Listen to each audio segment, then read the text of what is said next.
behavior, because I am sure each of you go into a school and meet with the kid and they are angelic. Right? Always. Parents tell me. Especially, and that's what the parents tell you. Right. You know, and I teach them all, I'm your favorite teacher, so they're trained, so by the time, so I walk in and they just jump up and run to me because they're so excited to see me. but I will say part of this actually is rapport. If you can actually teach the student that when I come, it is valuable, that's important. But let's be honest, some of you meet with a kid 30 minutes a month, right? Whew, it's hard to have a full, robust behavior approach in 30 minutes once a month. So I want to talk about, first, I want to kind of go through what is behavior. Because when we understand what behavior is and how it functions and how it manifests, then we can better, first of all, be empathetic. And then second of all, have some ideas of how to approach. Then I want to share some ideas. And then the last part of my presentation is going to be helping each other solve our problems. Because here's the thing, one presentation, there is no magic bullet for behavior. You know, as you all know, behavior is its own thing. Behavior is a subject that we teach in schools, but we forget that we're teaching it. With hearing kids who have full access to the unwritten curriculum, behavior has been taught from birth. Often with deaf and hard of hearing students, they've missed out on that curriculum piece, that unwritten curriculum. And so we meet with them and literally they do not know how to behave because they haven't been able to overhear good behavior. And only visually seeing what's going on doesn't always provide the full information.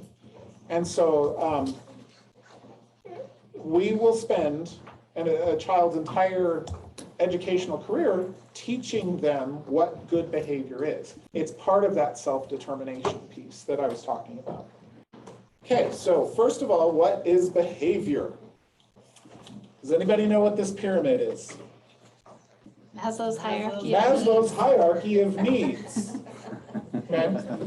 So what is Maslow's hierarchy of needs? Basic need. They have to meet the most basic need before they feel safe, before they feel loved, before self-esteem comes in, and Yes. they thrive.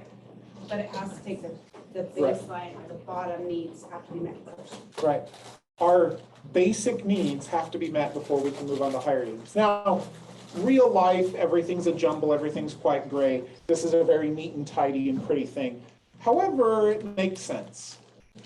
If you arrive to this conference hungry, you're not going to listen to the keynote no matter how good it is, right?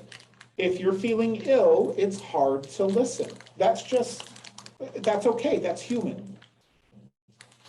Safety needs, physical, emotional, social, safety, a feeling of love and belonging, a feeling of self-esteem, and then what is self-actualization? You know who you are. You know who you are. I would say self-determination. Pull that in again. Okay, question for you. Where does teaching happen on this? But really, where do we start teaching at? Do we start at the hunger level or sense of belonging? True teaching in the academic sense is up in esteem. The feeling of accomplishment doesn't really start till here. So all of this, a feeling of I have my basic human needs met, I feel safe in this environment, and I feel I have a place here, or at least with this person. That all has to happen before learning can happen. I've seen some big eyes, but yeah. I've had kids that don't feel like their teacher loves them, Mhm. and they're nasty. They're so naughty and do everything because they're like, and it's kids that have, a mom that's in jail for drug abuse, or dad's in jail, drug abuse by mom. They're really bad situations, but it's like, he's gonna push and push and push on you to get you away from him to see if you're gonna stay around long enough. And so that's Yes. something that I've had to tell multiple teachers. I'm like, he's not a bad kid. He's just trying to figure out if you love him enough to take the time to teach him. Yeah. How many of you, by show of hands, have quit a job because your boss was terrible?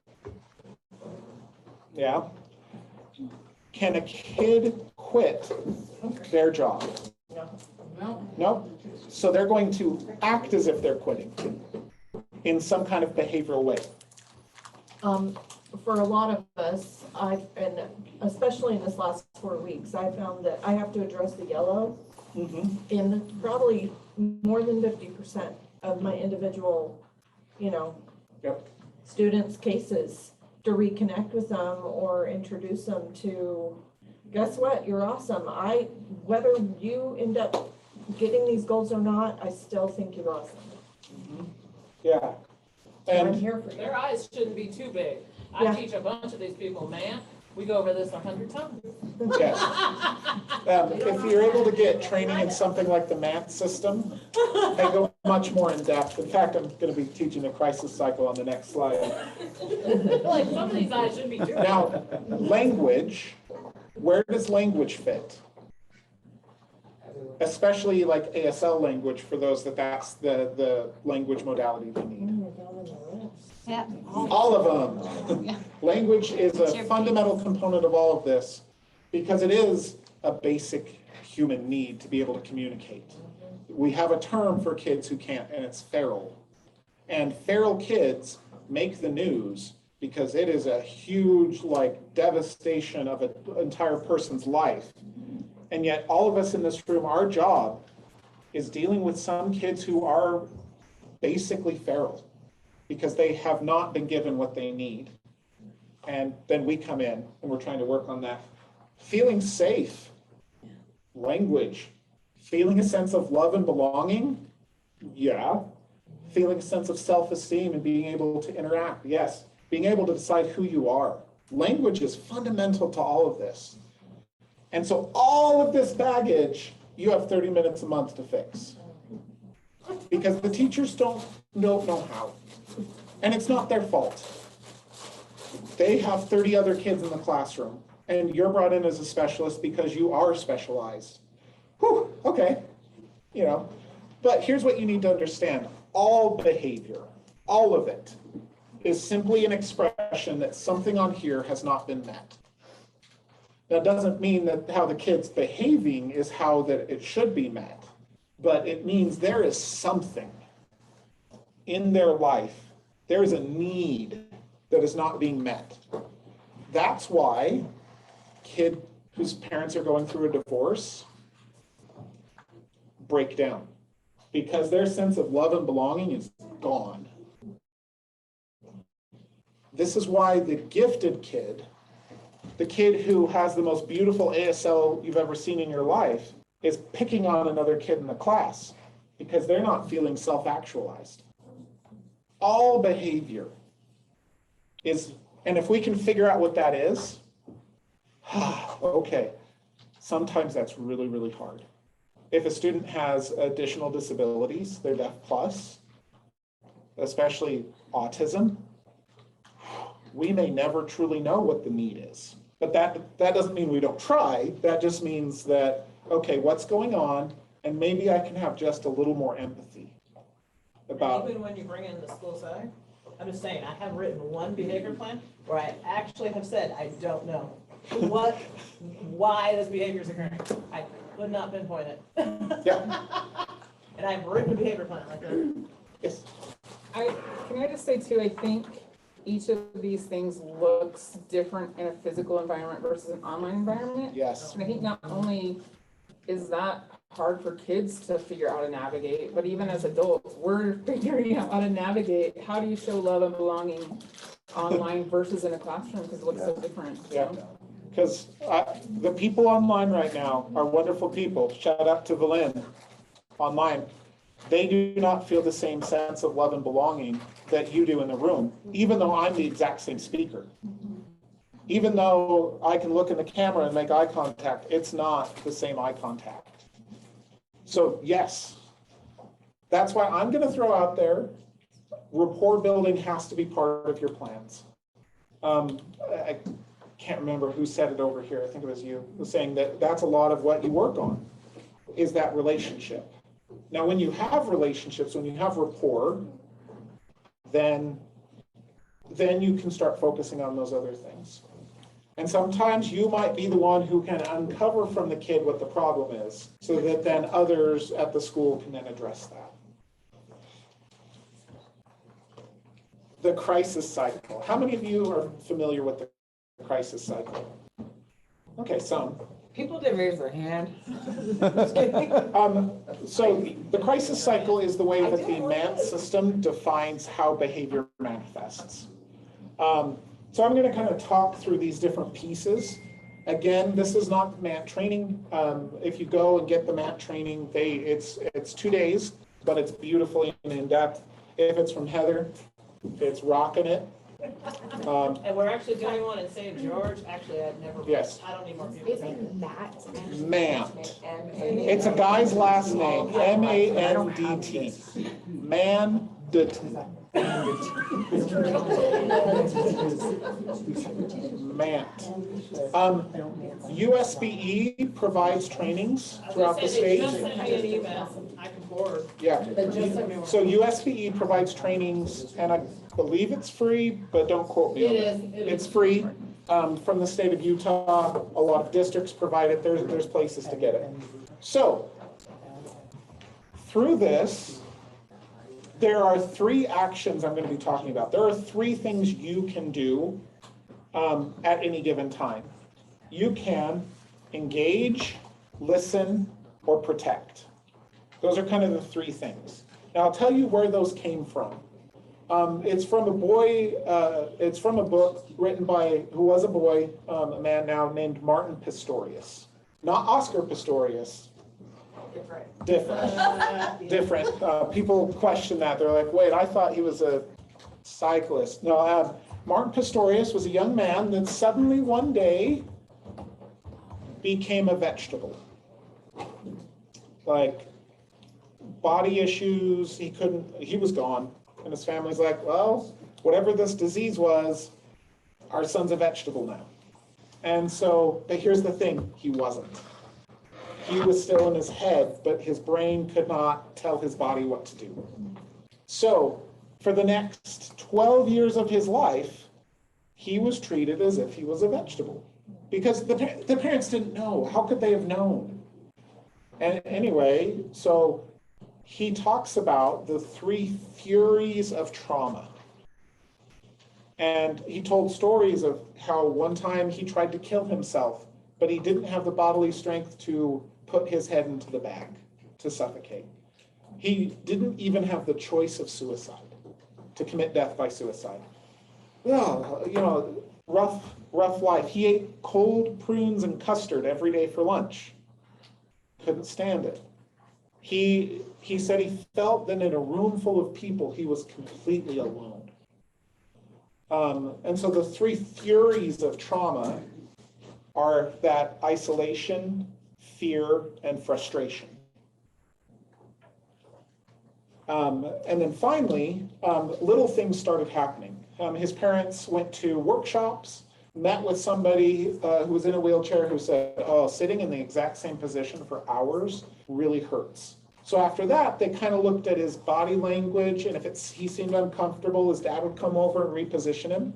And in that moment, even though there was really no interaction, he didn't feel alone anymore. And then over time, finally, someone noticed, wait, look at his eyes. There's more going on behind those eyes. And they were able to get him a language system. And then he went to college, he got married, he's written a book about his life. Beautiful book. His language is gorgeous. And so those 3 furies of trauma are met with if we engage with them, if we listen to them, and if we protect them. So we're going to be talking about those concepts through all of this. Now, you do all of those things at the same time, but at each level of behavior, you're going to pick a different strategy because that's what they need at the moment. First is baseline. Everything's good. And most people do what? Leave the kid alone. That's actually the wrong thing to do. because something happens and we have no clue what happens. So we want to engage with them, keep them going, encourage and push them on. Now, a stimulus happens, a triggering happens of some kind, which may not be with you. It may have happened before they got to you. And the goal is to figure out what the stimulus is so that you can either remove it or remove the child from the stimulus, either way. So in that case, we're engaging with them. We're also listening to them. What is wrong? And then figure out what's wrong and then do something about it. Sometimes as educators, we are very good at being like, that's not worth the time. I've got IEP goals I have to meet. But here's the thing, if the kid's not going to work with you because they're triggered, then you've lost all that time. So the best thing to do is to use a little bit of time, figure out what it is, so that you can move on. Now, sometimes the kid might come to you, nobody has identified the stimulus, so they start to get to kind of an escalation. And sign, I always sign it kind of down here like this. They're just kind of not feeling quite right. In that case, we're still engaging with them, but we're going to give them options. And the options are goals to bring them back down to baseline. I personally like using the zones of regulation as an option tool. That's the 4 colors, really aligns nicely with the movie Inside Out, but a student can be green, yellow, blue, or red. That's a really nice tool. However, it doesn't have to be the tool. I just really like it because it's simple and understandable for kids. The goal is to offer 3 options if they're developmentally able to handle 3. The reason is, if I give a kid 2 options, one is what I want them to do, and one is what they're going to pick, right? When I was an administrator, I would always tell teachers, stop saying you can do your homework or go to the principal's office, because I am much more fun, even if I'm having a serious conversation with them, than homework is. That's not the option. That's not true options, because every single time the kid will pick the office because they get to escape the homework.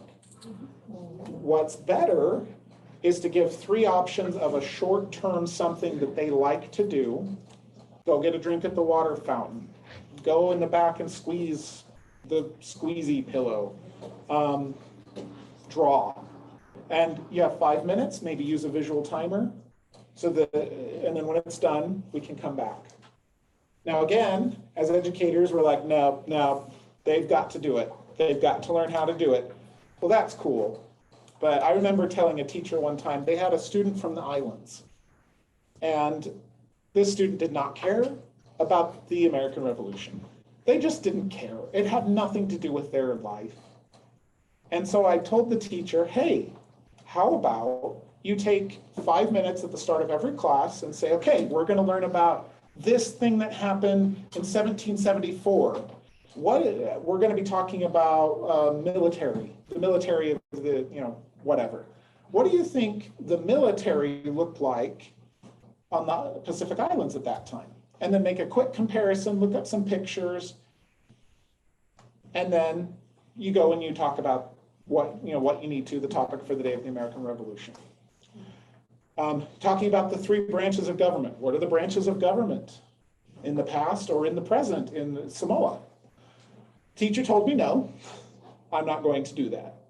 So guess what happened? Absolutely nothing changed with the student. It was a 45-minute fight every day in a 60-minute class. If the teacher had taken 5 minutes to connect with the student, to give them something interesting, to pull them in, that 45 minutes wouldn't have happened. So sometimes we don't want to give options that seem off task. They're not off task. They're helping the student regulate. It's a regulation strategy so that eventually they don't have to pick an external go to calm down. They can pick something here to calm down. Again, we have to teach these things. We can't just expect them to naturally occur because they don't naturally occur. Let's just look at every politician in Congress, right? Not natural loving behaviors. that doesn't always work, of course, or nobody's addressed it and the student comes to us and then they move to a higher phase. They're angry. They're not out of control, but they're angry. So their ability to make decisions, to choose, not there. So we're going to cue a replacement behavior. We're going to tell them what to do, not do your homework or else. That's not going to calm them down. We're going to go to the gym and walk around till you feel calm. Yes, it uses time, but they're not going to learn anyway. So how about we teach them how to calm down in a positive manner?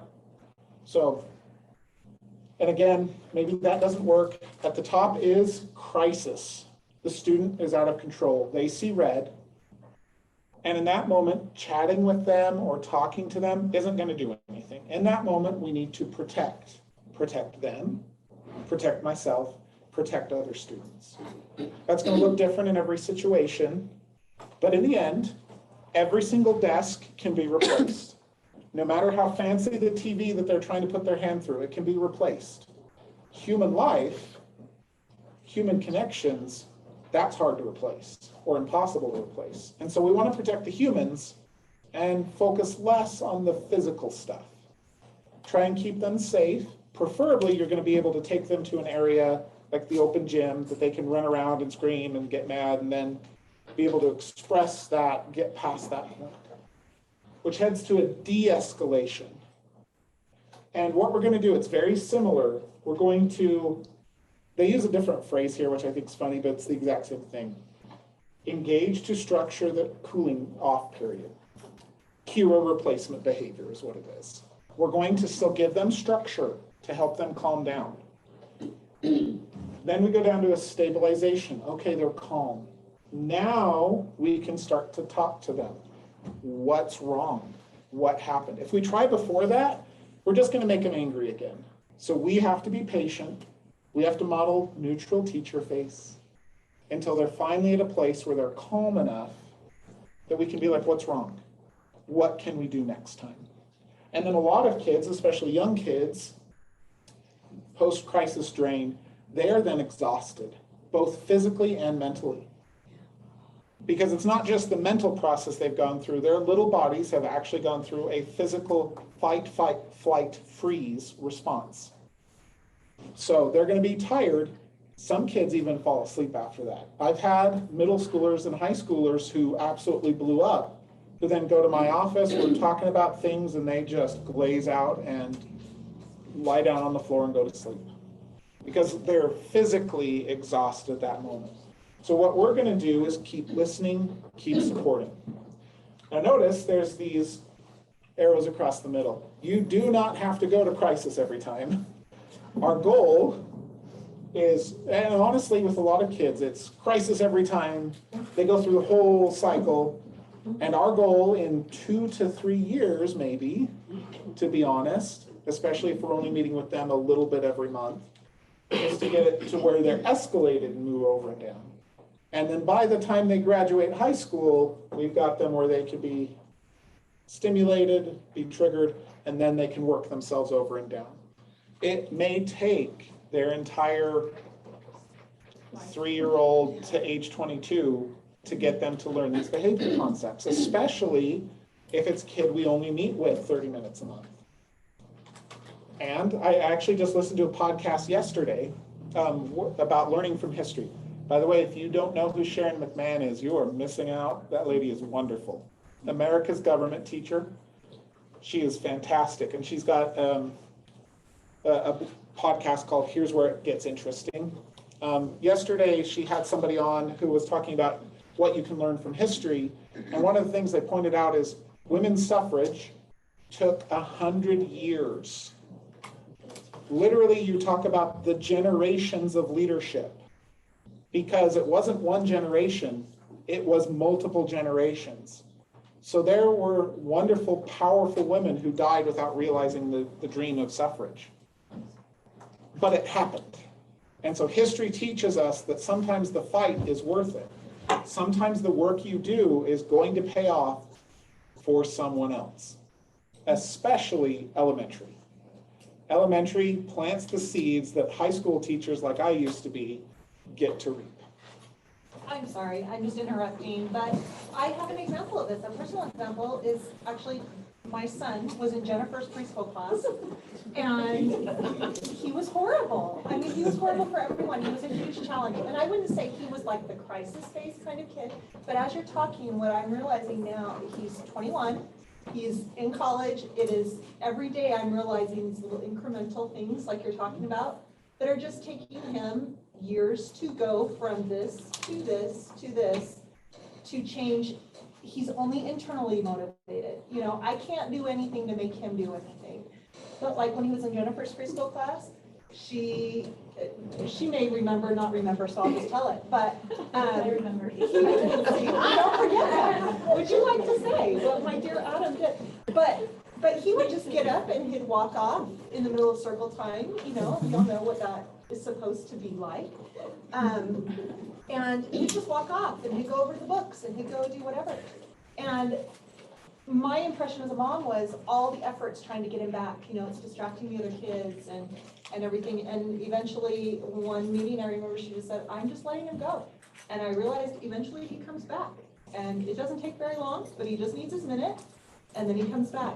And I've seen that borne out in his education for the last 20 years. And he did not perform for any teacher until 6th grade who went out of her way to figure him out and to see what was important in him. So anyway, thank you, Nate, because I've lived this little cycle you're talking about. It does work. And imagine though, if Jennifer's experience had been very harsh and militant, how much longer would things have taken? Yeah. He's had that But if that was the foundation, if that was the first experience with school, then the fight would even be, I don't even want to go to school, let alone sit in circle time. Well, and I think that's where so many schools, we are now approaching the social and emotional wellness of our students so much more broadly than before. And I know in Alpine, each of the schools has some kind of wellness room. Each school has it a different thing, but my kid is your kid that you're talking about, your Adam, that's my booth. And, you know, his classroom has a calming corner. And he just will get up, but there's also one in the building, like, and I think it's really important that we acknowledge that kids are self-regulating sometimes when they say, I'm done. No, we gotta work through this. At some point, as teachers, we need to be able to read our students more clearly.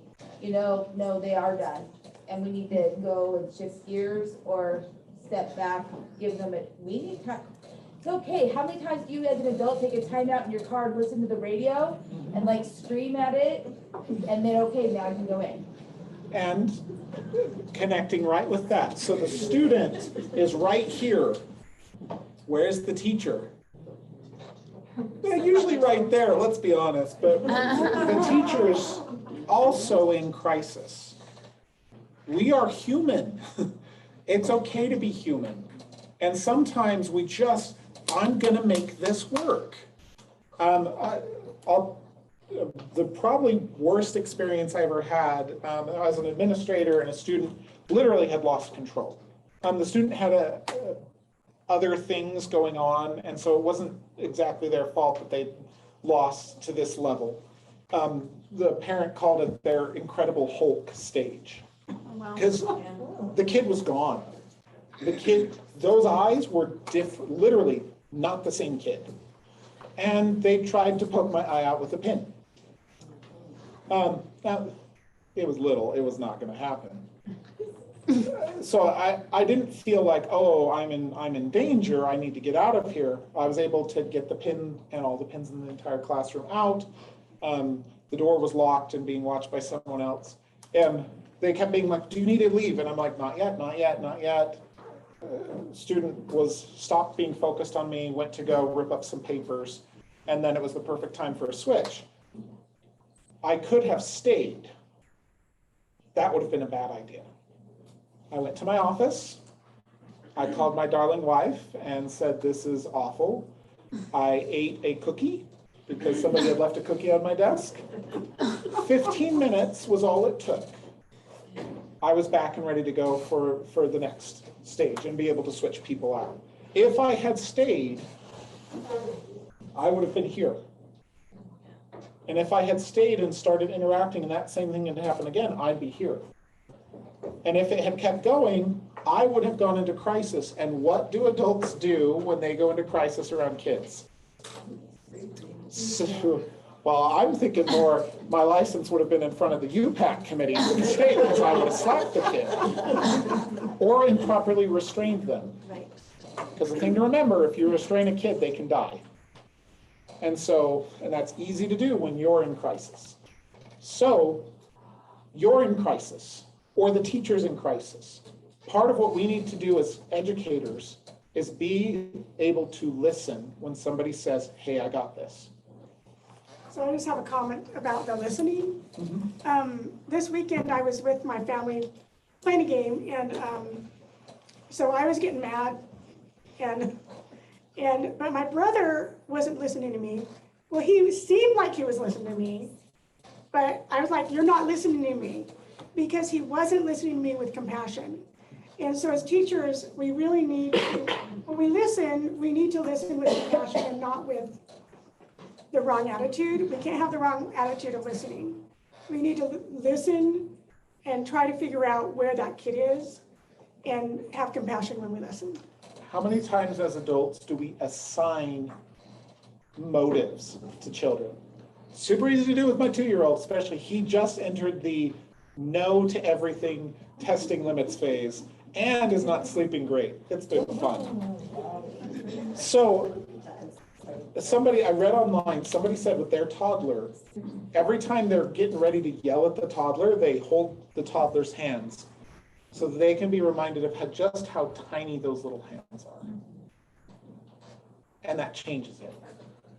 When you're with a student, empathy, love, and care, true honest care and love for this child will make all the difference. Because if we're not listening with compassion, we will assign the student what we think instead of listening to what they're actually thinking. Can I ask a question about this? As in our role as outreach, I feel like I'm one of those people that is right with you. I need to just get out of there for a minute. But I feel like in the roles we're in, it's a little bit easier to just maintain for that 20, 30 minutes, and because we get to leave, right? Rather than the classroom teacher who is dealing with it day in and day out. I find myself, when I'm observing in some of those classrooms and things, looking at behaviors that I think, oh, how can I support this teacher? Because I'm seeing her get to a point that is not going to be, compatible with getting good behavior from that child. What do you recommend? What do we do? How do we support avoiding this crisis cycle in our roles? What you can do, one of the first things, and again, I don't have all the answers, you'll be able to understand the student better than the classroom teacher probably will because of your specialization. That means you identify the need, you identify where the student is, and then you offer suggestions. You, like a lot of us do, consult with the teacher. We consult them and say, hey, here's what I'm seeing. Based on my knowledge and experience, here's what I'm going to recommend. When's the next time I can come and help? Because we only have limited time, especially in the roles. Sometimes our role is going to be the one who's providing the structure and the education about behavior. Sometimes we're going to be the ones who identify what's actually happening and offer those suggestions to try. And here's a thing to remember too, we are trying things, especially when, okay, I'll see you next month. Try, and then let me know how it's going, and then we'll think of something else together. That together component, that sense of love and belonging from us to them is going to help the teacher be more willing to try ideas we have. Because like I said, I told a teacher, hey, if you do this 5-minute thing, which honestly I think would be super interesting, and the other kids in the class would benefit from that multicultural perspective, the teacher didn't want to try it because they didn't trust that my behavior ideas would work. Now, what happened, and I knew it was going to happen, but then I was like, okay, I need to focus on my relationship with this teacher before they'll accept any of my really, really good suggestions. Because after all, they were really good. I think it's also important to realize the motives behind what the children's actions are doing too. Because a lot of times I've seen it with like students with lower communication skills, but also my own 2-year-old. through my mother, she used to tell me no all the time, and my mom's like, you can't allow her to say no. And I'm like, I asked her to go get her shoes, she told me no, she went and got her shoes. I'm not gonna correct that behavior, right? And even our kids with lower communication skills, you don't necessarily want to correct what they're saying, but more or less like look at what they're doing and give them the communication skills that they need. And I think a lot of that comes in with the consulting part. When I go in and I do an observation and I watch, I'm like, but if you look at what the intent of the child was at the time, it's different than what you may have seen it. Yes. I was just gonna say, I think we have to be super cautious going into these rooms as well, because sometimes teachers think we're coming in and judging them. And I think that it's important to treat them as a person, not as something in the way of you helping your student, if that makes sense. Because if they feel that you think that they're a barrier versus a team, it makes a huge difference with how they treat you and your student. Because it's your student. And so they do kind of standoffish and don't treat the child the same as the rest of their students. So I just think it's really important to maybe even just say it clearly, like, hey, just so you know, like, I'm not judging you. Teaching is really hard. And if you've been in a classroom, you understand that. Like, it's really hard. So I just think you have to just not judge. Side note, because I'm teaching a current cohort of instructional coaching people who are made up of a lot of outreach teachers. If you can use instructional coaching strategies and how to approach, good stuff. If you need a book, I'd recommend anything by Jim Knight. Knight as in, sword and shield. He's like the guru. But there's stuff about how to go into someone's room, and your job is to kind of tell them what to do, but how do you come in as an equal, as a partner, as a friend? And then people will be willing to accept sometimes really hard messages. I was gonna say, I think that's really applicable to students too. That students know that you're on their team. When they're in this crisis mode, knowing that you're not going to just leave them, I think that's really valuable, and that can help in the de-escalation phase as well. Yes. I think it really is, we are PR people before we're even teachers, especially when you're in outreach. You're going into how many different schools, how many classrooms in a school, secretaries and principals, and it really comes down to PR with your students, with the teachers, with parents, with everyone we deal with. You put on your smiley face and you fake it till you make it, and you convince yourself and others that you really are there for them. And I think that's what we need to do first and foremost. Yes, beautifully said. Who are the two most important people in a school? Secretaries. Secretaries and custodians. As a former, No, this weekend's National Custodian Day, I'm telling you. you'd think it would be the principal, and principals do set the tone for everything, and a good principal makes an entire world of difference in a school. But the two most important people are secretaries and custodians. Part of that PR, really get to know them. It's worth investing just an extra half an hour to sit and chat, or to bring them a gift on Custodian's Day. Because if you need a room, It's Saturday or Sunday. if you need a room, the custodian can get you a room. If you need a weird supply that really nobody's going to get for you, the secretary can. Okay, so that PR, but connection, human connection. Education, although there are plenty of politicians or groups that want to make us seem like we're a machine or a business, we're not. We are completely a human endeavor, human connection.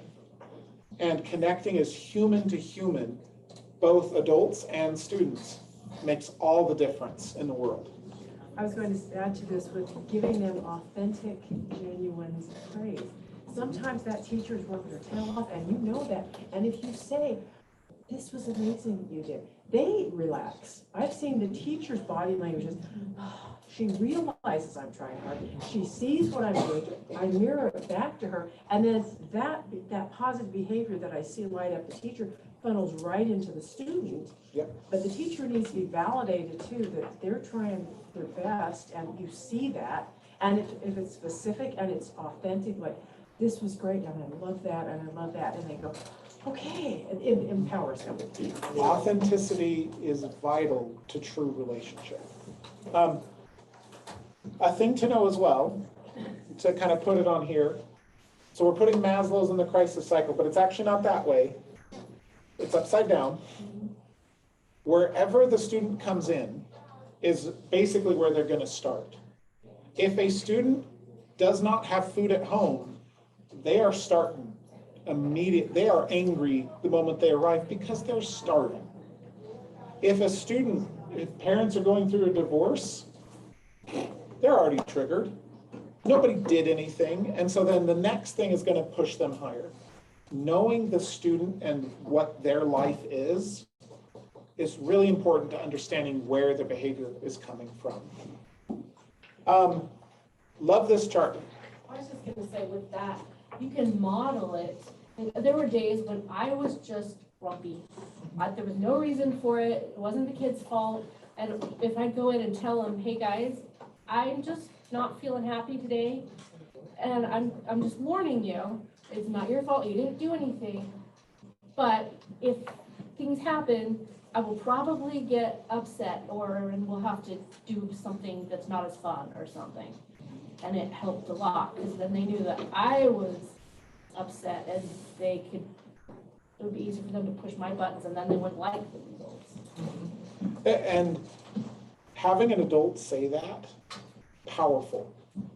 Changes how kids view themselves, views relationships, views behavior. An adult saying, I'm sorry, or I was wrong, changes a kid's life. And they will be more willing to say, I'm sorry, I was wrong. That's a friend of mine. She's just so authentic with her kids and open, and I love it. She'll say, I'm really angry right now, and I don't want to be angry at you, so I just need some time so I can listen to you with love about the situation. And she steps away for a little bit. My unbelievably amazing and sweet wife will tell my son, I need space, and we'll walk away. And so every now and then, he'll be like, Henry needs space, and he'll walk off. Love this chart. There's a bigger one of it. This is from Positive Discipline Philosophy, the 4 goals of mistaken behavior. There's really only 4 things children try and do with their behavior: attention, power, revenge, or a feeling of inadequacy. Here's what the child actually needs, but here is where you start. In the middle of the chart. How are you as an adult feeling? Annoyed, provoked, hurt, sense of despair. How are you feeling? And then you go back and figure out what the kid's doing. This is a PowerPoint worthy picture. Please Google the real one. 4 goals, it's the mistaken behavior chart, or 4 goals of behavior. There's a full, massive one that has every little detail. And then, but it starts with the adult. And I like that because how am I feeling? Okay, what is the kid actually saying? Because I'll tell you what, a lot of kids misbehave during reading, not because they're bad kids, but because reading is really, really, really hard. And so when we address the actual goal of the behavior stops. I want to give just 3 kind of things about how to provide some structure in what we do. I'm zooming through this. Use schedules, use objectives, use visual things. If the kid really has a lot of issues, do where you peel it off and move it over. That kind of chart. That very tactile thing, visual timers, those kinds of things help kids know what to expect. And also a written schedule, you can be like, here's what we're doing right now. The schedule says here's what we're doing. And they will try and argue with a piece of paper and it doesn't work. And so then they'll be like, fine, I guess I have to do this. A kid can argue with an adult. They can't argue with a piece of paper. LRBI. Do you guys know LRBI? Least restrictive behavior interventions. It's information from the state. They are remaking it right now. They've been remaking it for 3 years. They've been remaking it for 3 years. But It's supposed to be done at the end of this year, though. It's a manual that basically says for every kid, here's ideas of how to address behavior. For kids who need more, here's what you go, and it levels it out to have the least restrictive behavior intervention for all kids. Otherwise, if you want to see an actually old, which is the only one I can use right now because I don't have a new one, I have it in my office. A book that you can actually look at. UDL, Universal Design for Learning. A lot of reason kids get mad in class is because they have to jump through every barrier. There are barriers everywhere. So one of the most common is teachers will tell kids what to do orally, and our kids are like, I caught about 3/4 of that. And so they know how to start, and they get halfway through and they're like, ooh, I don't know what to do next. I don't see a single thing telling me what to do next. If teachers would just tell the kids what to do and then have a written list of instructions, a lot of behavior goes away. And guess what? Even though it's for the deaf kid, all the kids in the classroom benefit. If a teacher designs a deaf-friendly classroom, all the kids, the kid with the learning disability, the kid with dyslexia, they're all going to benefit from this. UDL basically engages 3 parts of the brain. Multiple means of engagement. How does the kid actually interact? If it's purely oral all the time, our deaf and hard of hearing kids are going to be like, multiple means of representation, again, orally and visually. Nice, beautiful sentences, but also pictures, engaging with the content. And then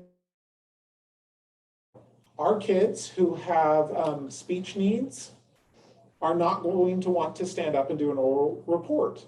Can they do it a different way? Are there different things we can do that will have the exact same outcome? We can see exactly what they understand, but we play to the kids' strengths, not their weaknesses. But make it available for all kids. And then also, if they have a choice, then we work on that self-determination piece as well. Okay, with the remaining 10-ish minutes we have, we're going to solve each other's problems. I have no clue what the actual name of this protocol is. There's a fancy name of the person who invented it, but I'll tell you what it is.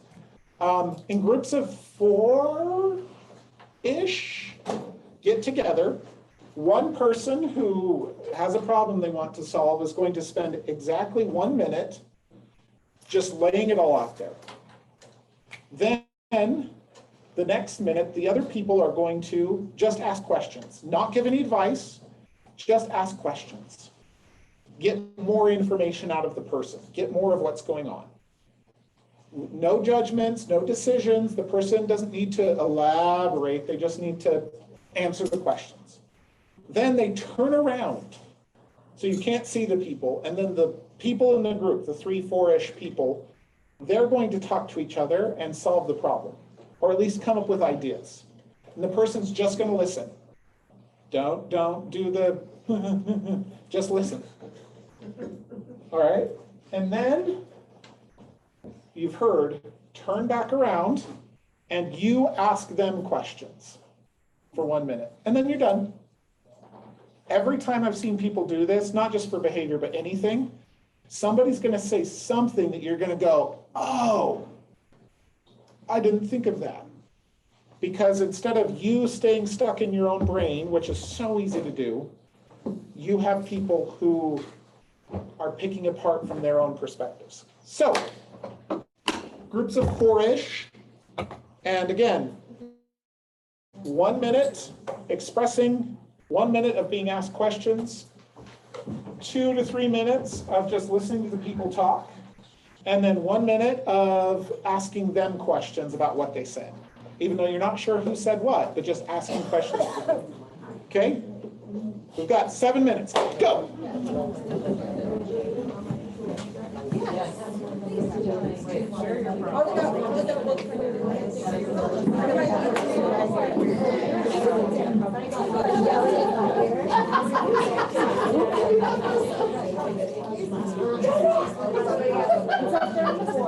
don't know.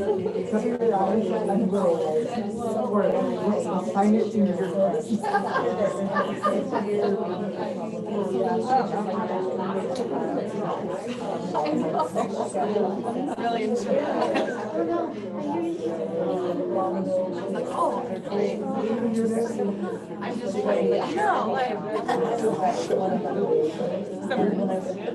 you missed the bulk of that though.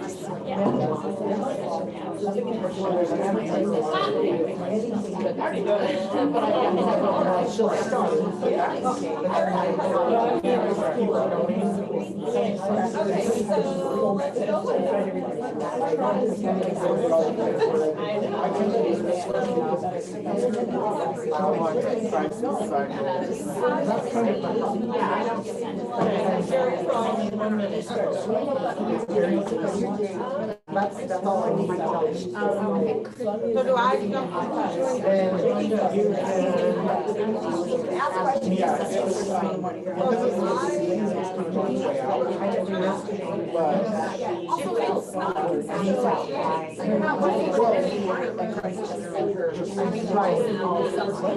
But it's definitely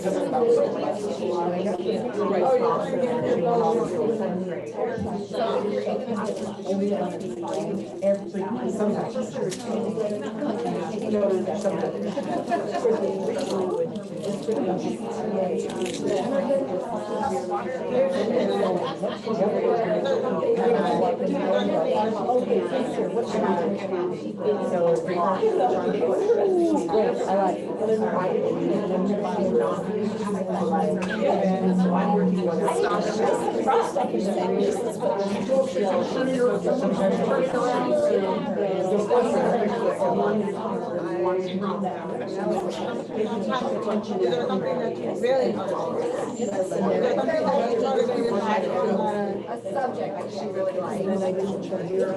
I have no idea. Then you need to pick it up.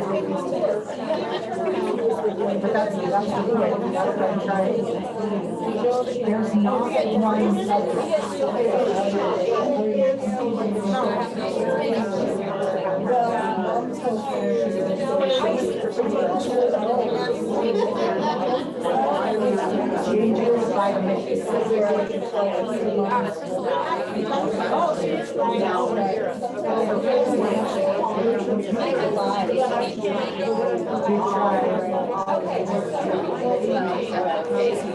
different kinds of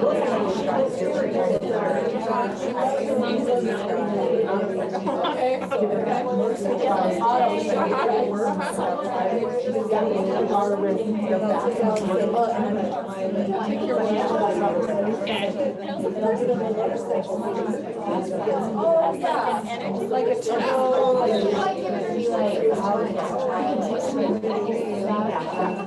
she's using that too. When I give her the information, I don't know, what do you mean by that?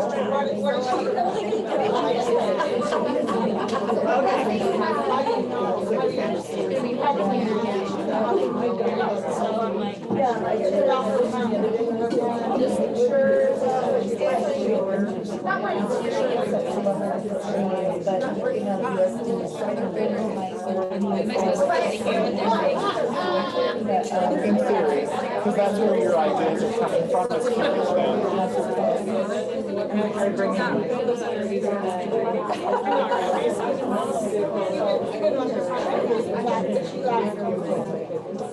I hate to limit your time, but go ahead and turn around. Adam said he'd Shanghai me if I went over.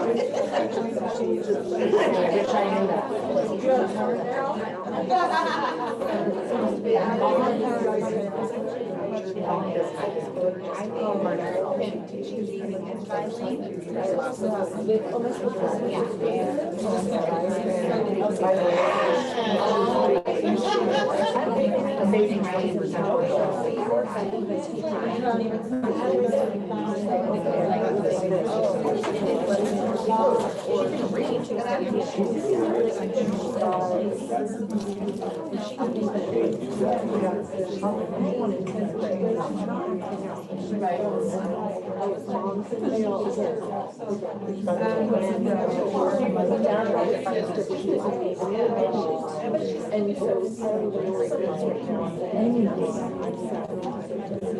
it's just, I really, but knowing worry or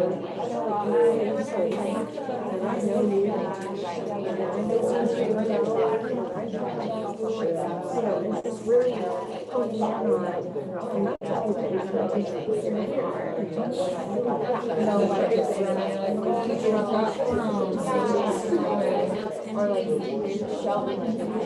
If everybody could pause for just a second, just a pause, we'll keep going with the discussion. I've got another meeting I have to hop into. I enjoyed my time with you today. I hope I was able to give you something of interest.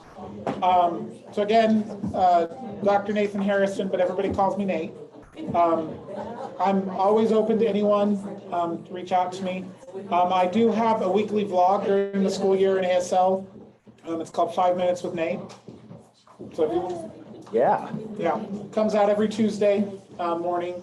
So if you want to join that, if it's just me, I also add a voiceover in my own melodious voice. But I don't do interpretation for deaf individuals if they're on. But it's just on YouTube. Just search 5 Minutes with Nate, or I can give the channel to Adam if you want. Not saying they're amazing. Not saying every episode's a winner. I'm going to get an Emmy. But they're out there. And they're out there for anyone and everyone. So thank you so much. I'm going to go hop on my meeting.